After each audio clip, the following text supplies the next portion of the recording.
Bismillahirrahmanirrahim. Assalamualaikum warahmatullahi wabarakatuh.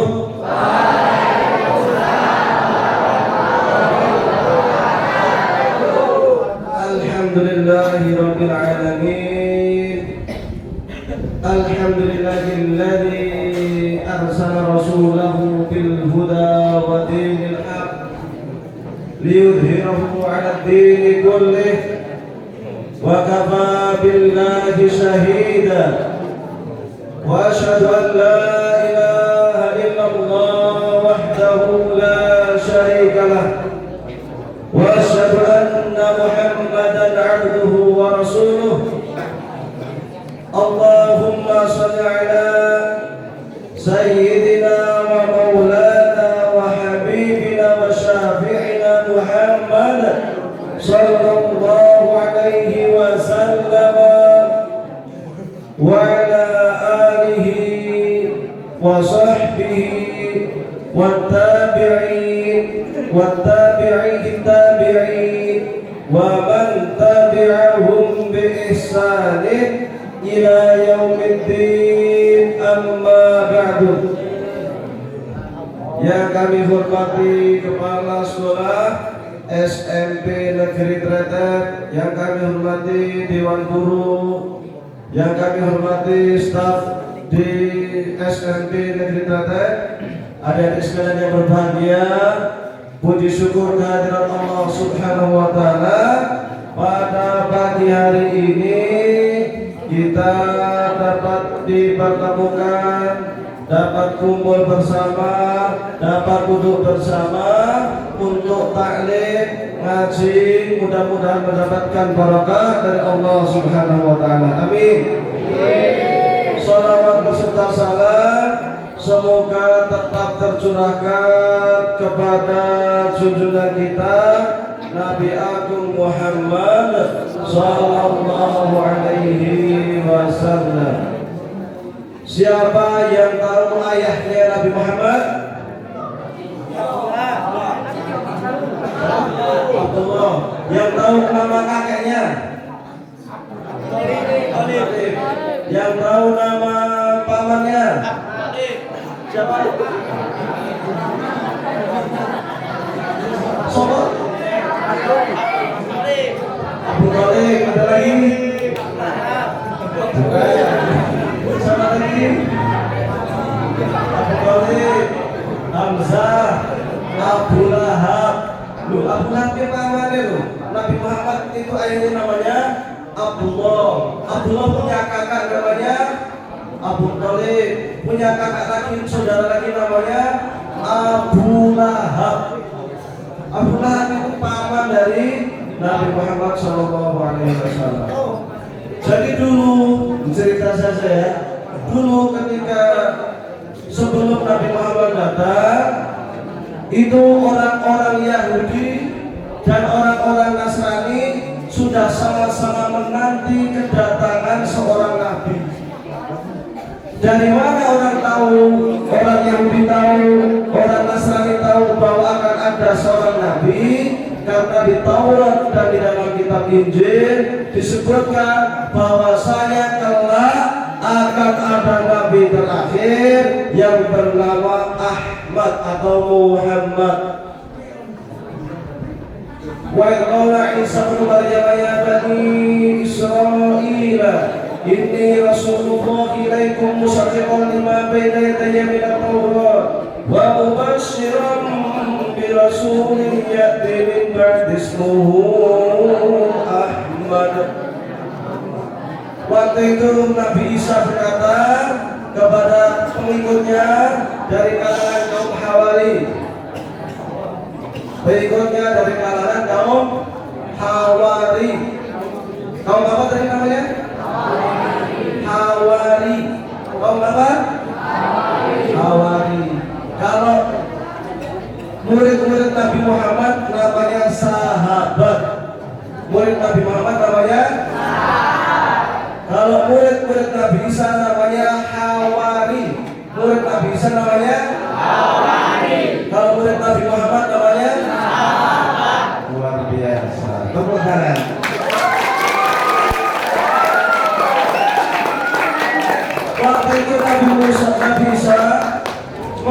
mengumpulkan murid-muridnya dari kalangan kaum Hawari. Kemudian berkata Nabi Isa, wahai murid-muridku, saya ini datang kepadamu dengan membawa dua kitab.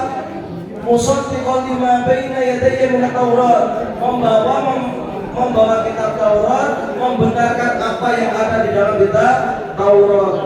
Kemudian juga membawa kitab Injil yang diberikan Allah kepada Nabi Isa. Wa musaddiqan lima baina yadayya min Taurat wa mubasysyiran bi rasulin ya'ti min ba'di ismihi Ahmad, dan juga memberikan kabar gembira bahwa kelak akan ada nabi terakhir yang namanya Ahmad atau Muhammad. Maka di Taurat ada ciri-ciri, di Injil ada ciri-ciri bahwa di antara ciri-ciri nabi terakhir, nabi itu akan hijrah dari padang pasir menuju tempat yang di situ banyak pohon kurma. Maka kemudian setelah Nabi Isa meninggal dunia, murid-muridnya ini bertebaran. Mereka mencari kawasan tempat di Arab yang kira-kira banyak pohon kurma, yang kira-kira di situ nanti Nabi Muhammad akan hijrah. Maka ada 3 kelompok kaum Yahudi yang hijrah datang ke Madinah. Untuk apa mereka ke Madinah? Hanya untuk menanti datangnya Nabi baru, Nabi terakhir yang bernama Muhammad. Dulu di Madinah itu hanya orang Arab, tetapi ketika mendengar akan ada Nabi terakhir, maka berbondong-bondonglah orang Yahudi ke Madinah. Maka di sana membentuklah masyarakat Yahudi Madinah. Ada yang disebut dengan Khaybar, daerah Khaybar. Ada Bani Quraidah, ada Bani Quraidah. Mereka ini kelompok-kelompok dari orang Yahudi sengaja bermukim di Madinah hanya untuk menanti Nabi terakhir. Dulu tatkala Nabi Muhammad tidak lahir, ciri-ciri lain adalah bahwasanya Nabi terakhir itu seperti yang tertulis dalam Taurat dan Injil, itu katanya sudah tidak punya ayah, tidak punya bapak, yatim. Sehingga pada suatu hari, di suatu malamnya cerah, bintang-bintangnya cerah, tiba-tiba ada muncul namanya bintang kejora, bintang yang sangat nampak besar. Maka ada orang Yahudi mengatakan, oh sudah nampak inilah hari ini, malam ini Nabi terakhir muncul, malam ini Nabi terakhir lahir. Maka ada seorang kiai, kiai dari orang Yahudi mencari Nabi terakhir yang katanya malam itu lahir. Maka dia langsung ke Mekah, karena di antara ciri-cirinya itu dia lahir di api 2 gunung di padang pasir. Maka dia yakin ini pasti di Mekah. Maka dia ke Mekah, tanya-tanya kesana kemari, malam ini ada bayi lahir enggak? Pada bingung, malam ini ada yang bayi lahir enggak ya? Enggak tahu, coba tanya ke tetangga. Tanya lagi, malam ini ada bayi lahir enggak? Oh enggak tahu. Tanya lagi, malam ini ada bayi lahir enggak? Ada, barusan ya. Itu Aminah melahirkan seorang putra. Langsung segera orang Yahudi itu menuju rumahnya Aminah, melihat bayi yang kecil, yang mungil, yang sangat ganteng, yang memancar sinar yang luar biasa. Dia langsung penasaran, jangan-jangan ini Nabi terakhir.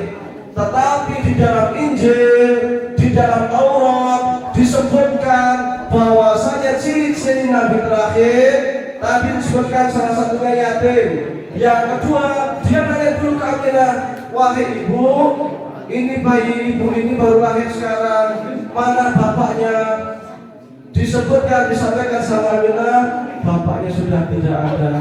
Kapan ayahnya meninggal? Sudah 6 bulan lalu ketika saya masih hamil, ayah meninggal. Dia makin yakin, ini jangan-jangan bayi ini.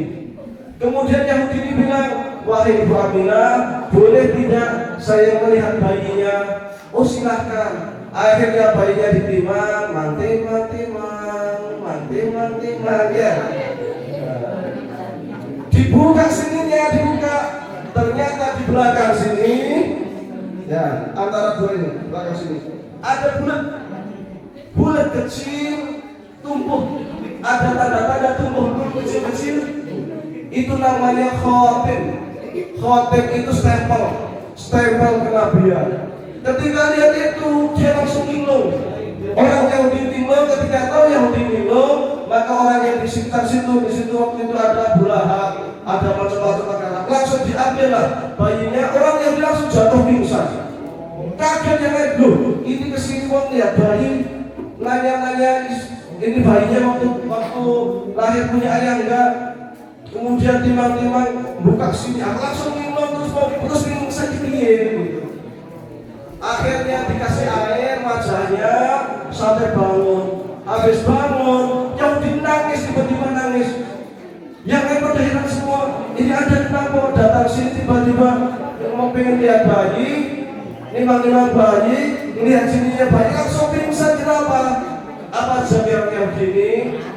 Wahai Aminah ibunda bayi, wahai Abdul Muthalib kakaknya bayi, ketahuilah ini bayi bukan main-main, ini bukan sembarang bayi, ini adalah calon manusia termulia di dunia. Ini adalah nabi terakhir yang kami Bani Israel bangsa Yahudi telah menanti-nanti ratusan tahun. Kemudian ditanya sama kakeknya Abdul Muthalib, loh kalau menanti mestinya ketawa, aku malah pingsan, aku malah menangis. Apa jawabnya? Kita orang Yahudi menanti-nanti, menunggu-nunggu bayi yang lahir itu dari keturunan orang Yahudi. Loh kok ini keturunan orang Arab? Dari silsilahnya dari Nabi Ismail. Kami pengen yaitu silsilahnya dari Yahudi, dari Yakub. Nabi Ibrahim punya berapa anak? Nabi Ibrahim punya berapa anak? Ya, ada yang tahu? Berapa anak Nabi Ibrahim? Ada yang tahu Nabi Ibrahim punya berapa anak? Dua. Satu namanya Ismail. Yusuf itu cucunya nanti. Yusuf cucunya. Satu Ismail, yang kedua namanya Ishak.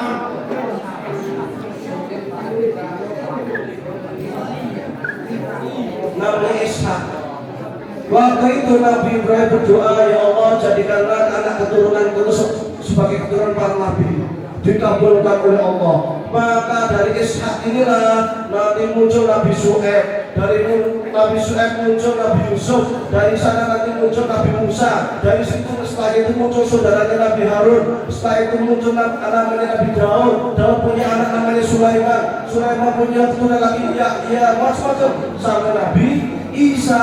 Seluruh nabi-nabi itu dari keturunan Nabi Ishak. Dari Ishak.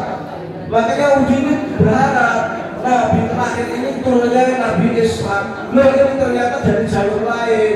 Nabi Muhammad ingin bin Abdullah bin Abdul Muthalib terus sampai Nabi Ismail. Maka dia udah langsung bersedih. Kau nggak dari keturunan ayah-ayah kita, kau malah dari keturunannya Ismail.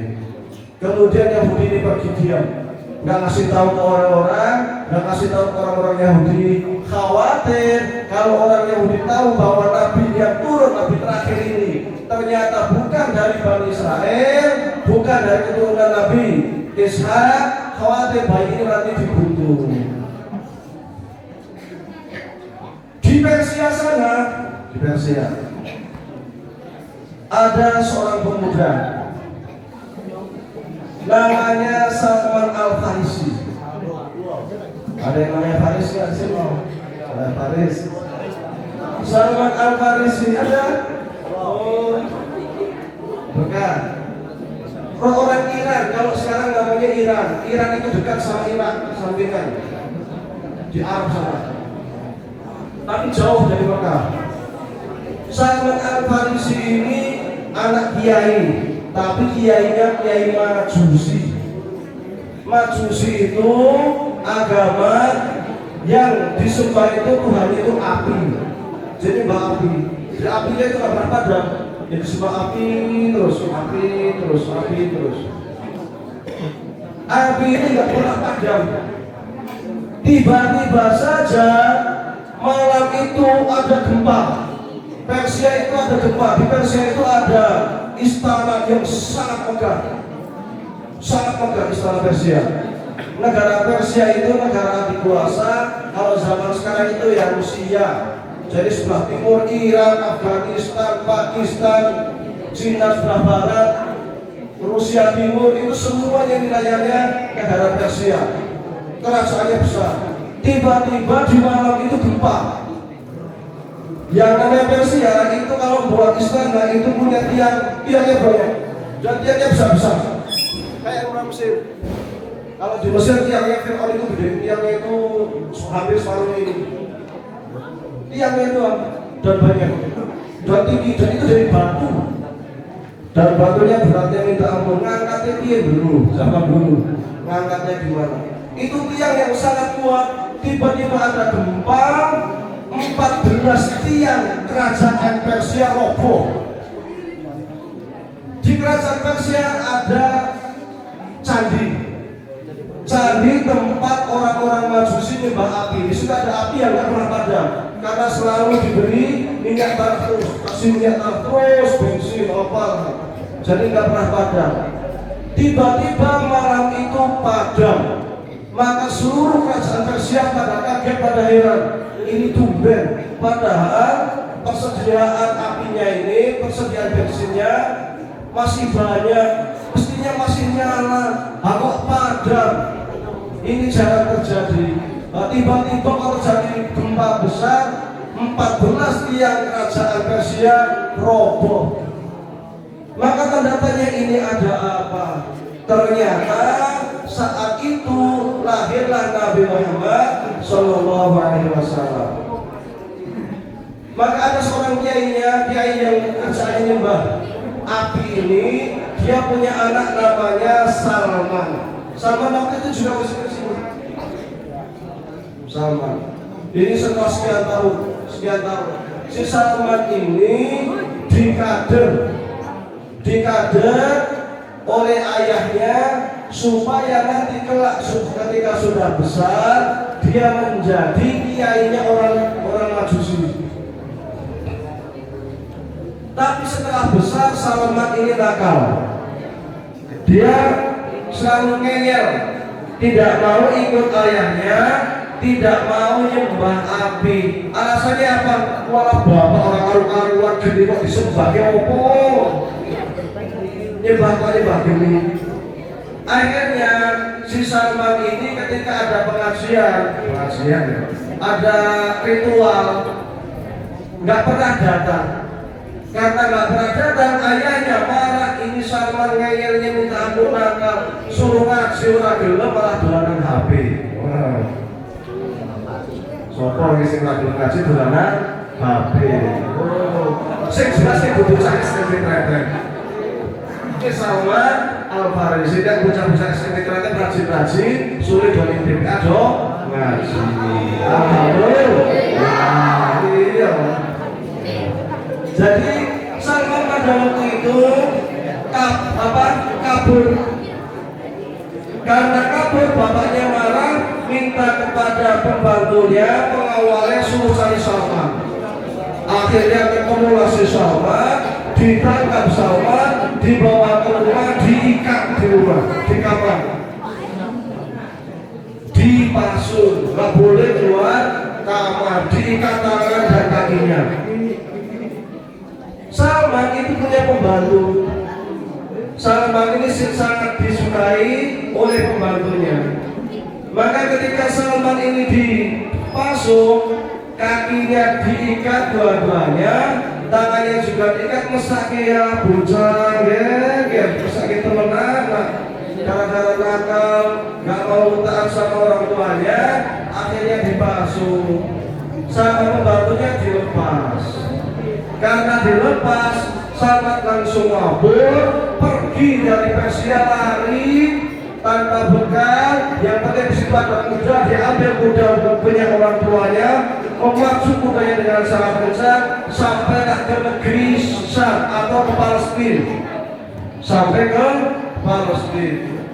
Di sana Salman kerja seadanya, serabutan yang ngarit, minum wedus. Ini Salman ini.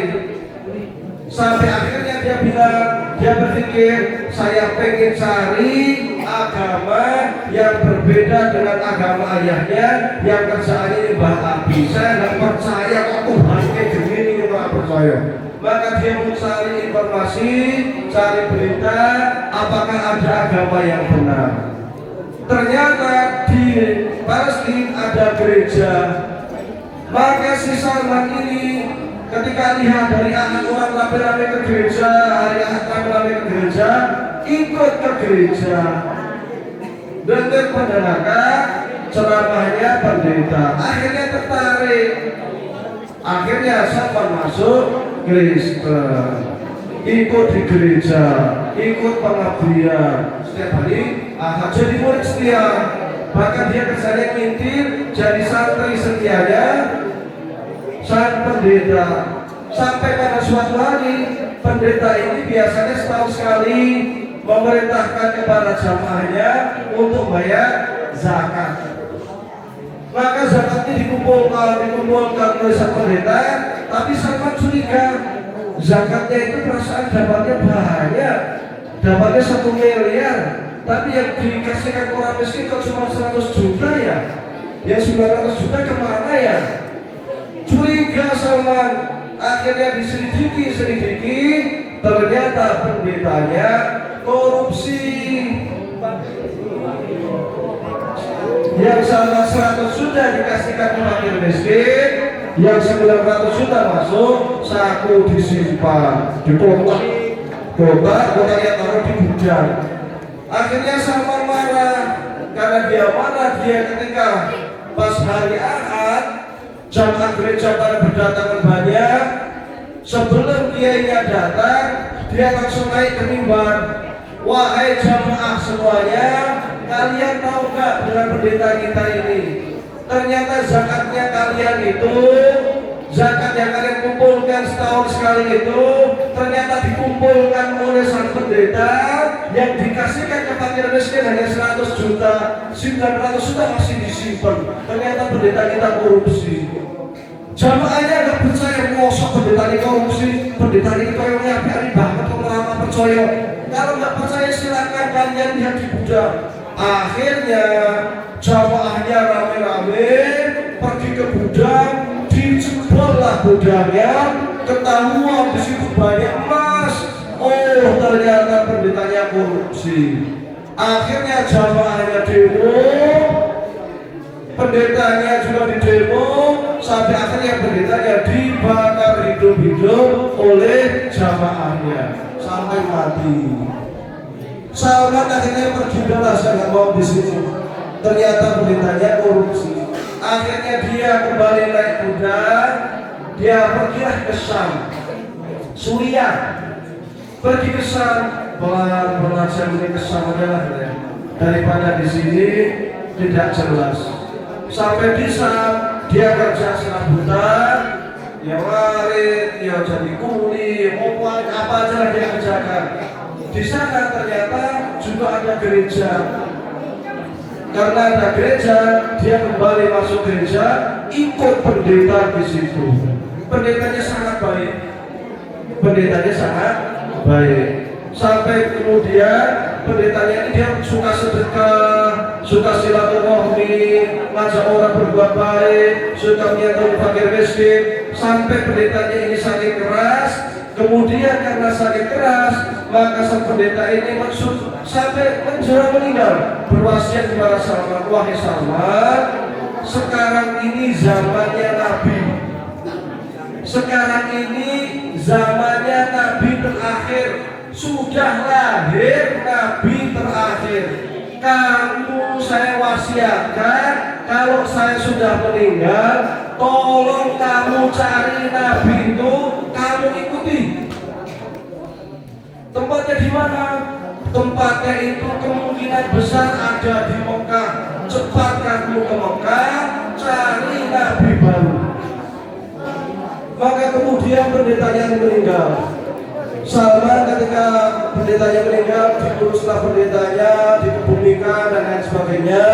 Kemudian sesuai wasiat sang pendeta, dia ambil kudanya, dia pergi, dia pacu kudanya dengan sangat gencar menuju mana? Menuju Mekah. Sampai di jalan, di tengah-tengah jalan, Salman merasa capek, hendak istirahat. Turun dari kuda, ada pohon rindang, istirahatlah di bawah pohon. Tatkala habis istirahat di bawah pohon, tiap-tiap ngantuk keturun. Ketika dia tidur, tiba-tiba saja ada perampok. Perampok sudah mengacungkan pedangnya, diletakkan di lehernya Salman. Salman, ini siapa? Hartamu saya minta. Hartamu saya minta. Kalau tidak, saya penggal kepalamu. Salman kaget bangun tidur, tahu-tahu ada perampok. Akhirnya semua harta benda Salman, kudanya diambil semua. Dia sendiri apa? Ditawan, dibawa sama perampok di tengah jalan. Kemudian ada orang Yahudi melihat Salman, kemudian si Salman ini dibeli oleh orang Yahudi. Udah, ini daripada kamu rampok, orangnya tak kasih, saya ambil aja. Kamu tak kasih uang. Perampoknya dikasih uang, Salmannya diambil, dibawa orang Yahudi. Di mana? Dibawa ke Madinah. Akhirnya Salman tinggal di Madinah. Padahal niat awalnya ke Mekah untuk cari Nabi. Ternyata sekarang jadi budak di Madinah, tuannya orang Yahudi. Di Madinah kerjaan Salman apa? Ngurus pohon kurma. Sampai bertahun-tahun, sampai dia lupa kalau dia itu sesungguhnya ingin mencari Nabi baru. Sampai suatu kali terdengar berita bahwa ada Nabi baru yang orang hijrah dari Mekah ke Madinah. Nabi baru yang hendak hijrah dari Mekah ke Madinah. Maka si Salman ini sering naik pohon kurma. Dia naik pohon kurma milik tuannya ini, kebun kurma milik tuannya ini terletak di luar kota Madinah, di jalan masuk itu Madinah. Maka Salman sering melihat, jangan-jangan ini benar-benar Nabi terakhir yang pernah diceritakan oleh orang Yahudi ketika dia itu berada di Syam. Naik turun setiap hari, naik pohon. Sementara itu orang-orang Arab Madinah ketika tahu Nabi hendak hijrah, mereka sudah siap-siap menyambut Nabi Muhammad SAW dengan membawa rebana, dengan membawa umbul-umbul. Umbul-umbulnya bukan bendera, tapi pelepah kurma. Mereka sudah berbaris. Setiap hari itu mereka berbaris sepanjang jalan Madinah. Berbaris sepanjang jalan Madinah, kanan kiri, anak-anak, pemuda, ibu-ibu, bapak-bapak, setiap hari menunggu kok Nabi Muhammad datang. Maka Salman juga penasaran, jangan-jangan ini Nabi yang oleh orang Yahudi dulu disebut sebagai Nabi terakhir yang saya ini harus mengikuti beliau. Tiba-tiba ketika Salman ini sedang naik pohon kurma itu tinggi kayak pohon kelapa. Dari kejauhan dia melihat ada dua orang sedang datang naik kuda. Maka dia langsung teriak secara spontanitas. Di sepanjang jalan sudah berbaris orang-orang Madinah. Teriak spontanitas, ada dua orang jalan, ada dua orang datang. Maka orang Madinah langsung datang semua orang sekali. Jangan-jangan ini Muhammad, jangan-jangan ini Nabi Muhammad.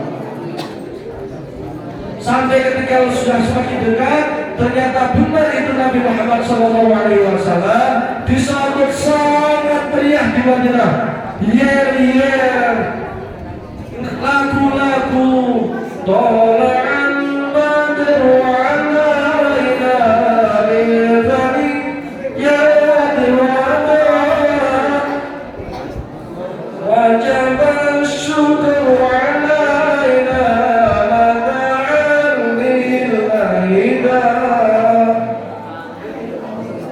ayyuhal manufu fina jita bil amri mutar jita ashraf dal madinah marhaban ya khairullah. Ramai sekali orang Arab itu musiknya ya bareng, maka mereka musiknya berbareng sampai Nabi datang. Salman langsung turun dari pohon kurma, dibawa orang Yahudi tuanya kaget karena pas di bawahnya pohon kurma lagi Yahudi rumput, akhirnya kena kepalanya sama porotan dari atas porot, jebret, kaget orang Yahudi yang dibawa. Wahai Salman, ada apa? Itu yang katanya orang Arab ada nabi baru sudah sampai. Yang katanya orang Arab ada nabi baru sudah sampai. Salman deg-degan gak karu-karuan karena dia pengen ketemu sama nabi baru. Tapi ketika dia di Syam dulu, ketika dia di Suriah dulu, pendeta kasih tahu ada 3 ciri-ciri Nabi Muhammad. Kamu harus buktikan dulu dia itu nabi atau bukan. Kalau 3 ciri-ciri benar ada pada diri orang itu, berarti dia pasti seorang nabi. Apa ciri-cirinya? Yang pertama, dia itu tidak menerima sedekah. Yang kedua, dia itu menerima hadiah. Dan yang ketiga, ada ciri kenabian di punggung. Jadi ciri-cirinya ada berapa tadi? 3. Ciri-ciri ada berapa? 3. Yang pertama, tidak menerima sedekah. Yang kedua, menerima hadiah. Yang ketiga, ada stempel kenabian. Luar biasa. Maka saya mulai persiapan. Tak tes ini, saya coba ini. Kalau benar ini seorang nabi, pasti 3 ciri ada. Maka kemudian Salman mulai nyiapin 1 kotak. Kotak dikasih kurma. Kotak dikasih kurma, dibuat hiasan sebaik mungkin, sebagus mungkin. Kemudian esok hari beliau menemui Nabi Muhammad SAW dengan mengatakan, ya Muhammad, wahai Muhammad, saya ini perkenalkan, saya Salman Al-Farisi. Saya kesini hendak silaturahmi, dan yang kedua hendak memberikan sedekah kurma. Salman ketika dan ternyata sama Rasul kurmanya diterima. Salman langsung mikir, diterima ini paling langsung. Ternyata apa? Cuma diterima, kemudian berkata kepada para sahabatnya, wahai sahabat, ini ada sedekah kurma, silahkan dimakan. Nabi Muhammad SAW tidak makan sedekah kurma dari Salman Al-Farisi. Salman pulang, satu tanda-tanda sudah terbukti. Coba saya besok kesana lagi, akan saya bawa lagi kurma lagi. Diambilnya kurma, ditata rapi, sampai kemudian besoknya datang, ya Muhammad, saya datang kemari, ingkang kami sepindah bagi silaturahmi, ingkang memperkalih pengen ngasih hadiah kurma. Diterima oleh Rasulullah SAW, lalu kurma itu dimakan oleh Rasul, sisanya dikasih kepada sahabat-sahabat. Ini ada hadiah kurma dari Salman, silahkan dimakan. Salman kaget, Masya Allah. Ciri-ciri kedua sudah. Kemarin saya bilang ini sedekah, tidak dimakan. Sekarang saya bilang ini hadiah, beliau makan. Berarti 2 ciri-ciri kenabian sudah dibuktikan oleh Salman Al-Farisi. Tinggal 1 bukti. Apa itu? Apa buktinya? Stempel kenabian. Tinggal 1 bukti ini. Maka esok harinya sudah berkumpul bersama sahabat, sahabat datang, mundur-mundur ikut duduk. Tapi Salmannya aneh. Setelah duduk, Nabi itu biasa kadang kasih kultum seperti ini. Salman berdiri, muter ke belakang Nabi. Pengen melihat di sini ada stempel enggak? Pas Nabi belok gini, Salman muter lagi ke sini. Nabi lihat, oh ini Salman, dia pasti pengen melihat stempel kenabian. Maka oleh Nabi dibuka namanya jubahnya sedikit, Salman langsung melihat ada stempel di sini, bentuknya bulat, ada sedikit bulu.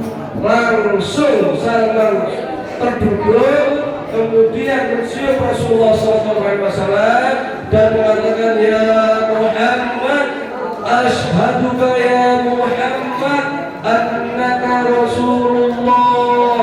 Ya Muhammad, saksikanlah wahai Muhammad bahwa saya bersaksi engkau ini adalah utusan Allah.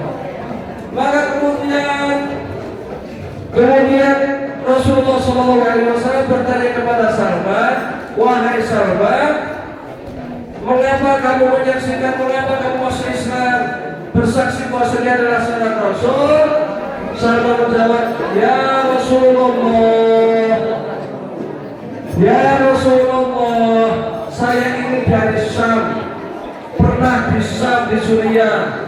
Waktu di Suriah saya nyantri kepada seorang pendeta.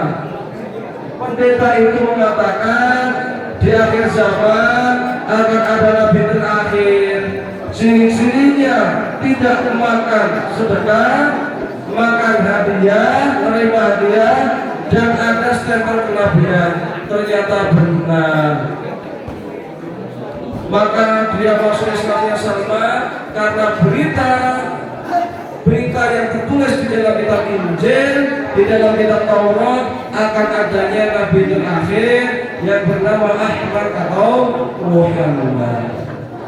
Sampai berhati-hati, Salman ini sering ngaji bersama Rasul, namun statusnya masih budaknya orang Yahudi sehingga tidak bebas untuk keluar masuk. Maka Salman itu berbicara kepada Rasulullah, ya Rasulullah, saya ini budak, saya ingin merdeka. Tuhan saya membolehkan saya merdeka dengan syarat saya harus bisa menanam 300 pohon kurma, pokok kurma. Maka kemudian Rasulullah SAW memerintahkan kepada para sahabat untuk iuran. Iuran buat apa? Buat bantu, buat beli pokok kurma sejumlah 300. Sampai terkumpul 300 pokok kurma. Kemudian Rasulullah SAW memerintahkan kepada para sahabat, wahai para sahabat, ini pokok kurma sudah terkumpul, jumlahnya 300 sesuai yang diminta oleh tuannya Salman. Tolong ayo kita gotong royong, rame-rame nanam pohon kurma, bantu Salman supaya Salman bebas, tidak jadi budak lagi. Akhirnya rame-rame nanam kurma. Setelah selesai tanam kurma, Salman akhirnya bebas, tidak jadi budak, tapi bingung karena Salman tidak punya rumah. Maka oleh Rasulullah SAW, Salman ini disuruh tinggal di rumahnya Abu Darda. Ini kisah tentang kenabian Nabi Muhammad yang itu memang telah tertulis, telah ada di dalam kitab Injil maupun kitab Taurat. Tatkala Nabi Muhammad hendak lahir, ketika Nabi Muhammad lahir, pamannya Nabi Muhammad tadi siapa? Abu Thalib. Siapa lagi? Hamzah. Siapa lagi? Abu Lahab. Abu Lahab ini punya seorang budak perempuan. Waktu itu oleh Abu Lahab suruh sering-sering pergi ke rumahnya Aminah. Waktu itu Aminah lagi hamil tua, khawatir sewaktu-waktu Aminah melahirkan, sementara Aminah sudah tidak punya suami hampir tua, maka Abu Lahab ini sering minta tolong bantu Aminah. Abu Lahab ini sangat cinta dengan adiknya Abdullah. Maka ketika Abdullah meninggal, Abu Lahab ini sangat sedih sekali. Maka budaknya yang sering riwariwi sering membantu Aminah. Sampai suatu hari ketika Rasulullah SAW lahir, Jariyah atau budak perempuan ini yang membantu proses penyalinan kelahiran. Usai membantu proses kelahirannya Aminah, budak perempuan itu langsung lari ke rumahnya Abu Lahab. Sampai di tempatnya Abu Lahab waktu itu sedang duduk dan terkejut. Ada apa wahai budak? Kok lari tumben? Biasanya nggak pernah lari. Maka budak ini mengatakan, wahai Abu Lahab, berita gembira wahai Abu Lahab. Berita gembira wahai Abu Lahab. Kenapa berita gembira? Aminah telah melahirkan seorang bayi mungil yang sangat cakep, sangat ganteng. Langsung bangkitlah Abu Lahab saking senangnya dengan mengatakan, wahai budakku, mulai malam ini kamu merdeka. Langsung lari ke rumah anak Aminah, melihat bayi Muhammad, ditimbang-timbanglah bayi Muhammad, senangnya tidak ampun. Itu terjadi pada malam hari Senin malam. Maka setiap Senin malam, karena Abu Lahab ini orang kafir, ketika Nabi Muhammad diutus menjadi Rasul, dia pun tak mau beriman. Bahkan ketika dikumpulkan oleh keluarga semuanya, Abu Lahab mengatakan, tabat anta ya Muhammad, atihada jama'atana, celaka kamu wahai Muhammad, ternyata kamu mengumpulkan kita hanya untuk begini, hanya untuk mendengarkan ceramah kamu, sehingga muncul turun ayat Al-Quran, tabat yada abi la'abin wa tabat ma aghna anhu ma'uhu wa ma yuk tabat yada abi la'abin wa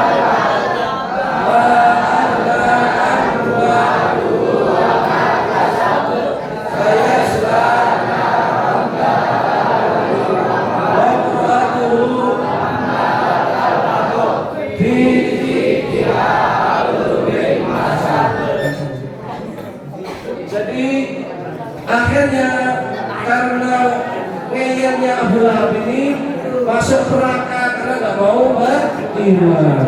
Tetapi karena Abu Lahab ini malam ketika Nabi Muhammad SAW senang banget, maka setiap malam Senin siksaannya Abu Lahab diringankan oleh Allah Subhanahu wa Ta'ala. Karena senang terkait dengan kelahiran Nabi Muhammad Sallallahu Alaihi, maka kita harus senang, harus bangga dengan kelahiran Nabi Muhammad Sallallahu Alaihi Wasallam. Karena dengan kesenangan kita ini, dengan kebanggaan kita ini, insya Allah akan menjadi syafaat bagi kita. Allah akan turunkan rahmat untuk kita semua. Bismillah, kita sama-sama membaca sholawat. Sholat Jibril di kamar. Sholat Jibril. Coba sholat Jibril.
Kita senang, Abu Lahab saja senang kok, masa kita tidak senang?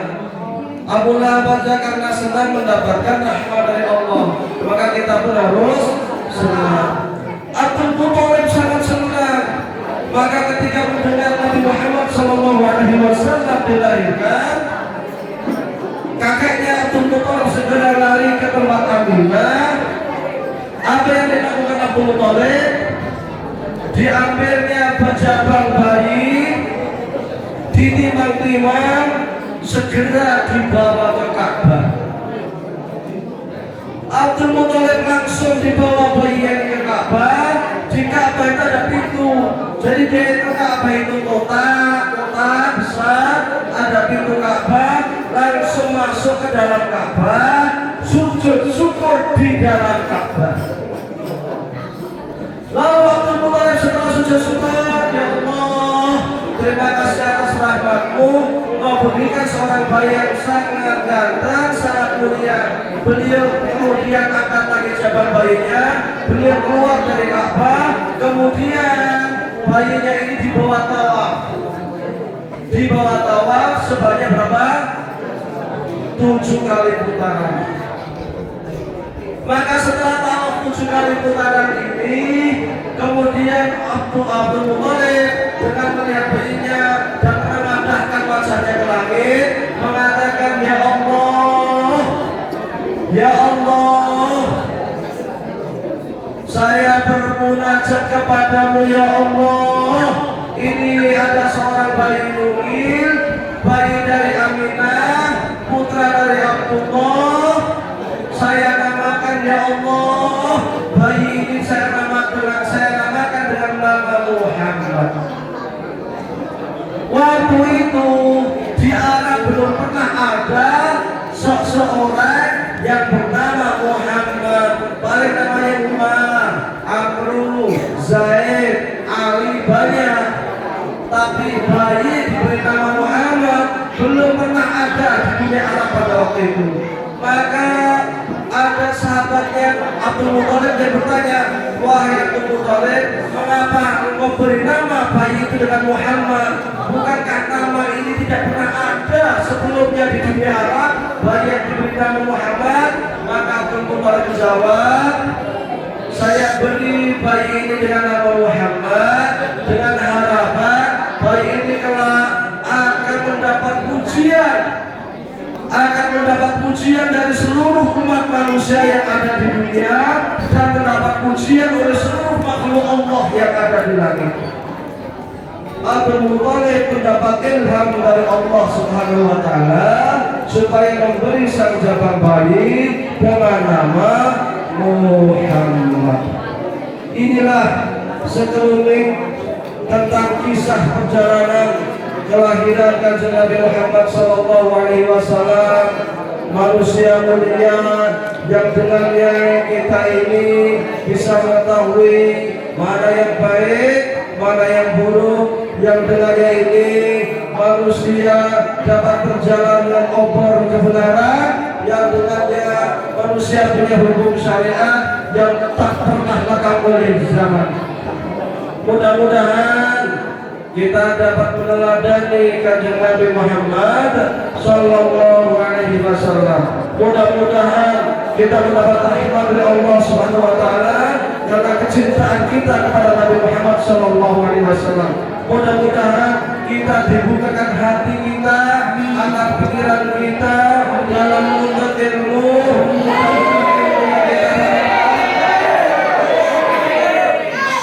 Mudah-mudahan ilmu yang kita dapatkan menjadi ilmu yang berguna di dunia dan akhirat. Mudah-mudahan dengan kita cinta kepada Nabi Muhammad SAW, kita bisa bahagia dunia akhirat. Dijauhkan dari siksa neraka, dimasukkan ke dalam surga. Mudah-mudahan kalau kita dibangkitkan bersama para nabi, khususnya Nabi Muhammad SAW. Mudah-mudahan kita mendapatkan syafaat dari Kanjeng Nabi Muhammad Sallallahu Alaihi Wasallam, dituntun oleh Kanjeng Nabi Muhammad Sallallahu Alaihi Wasallam ke Telaga Al-Kautsar, ikut minum bersama para sahabat, para pengikut Kanjeng Nabi Muhammad Sallallahu Alaihi Wasallam.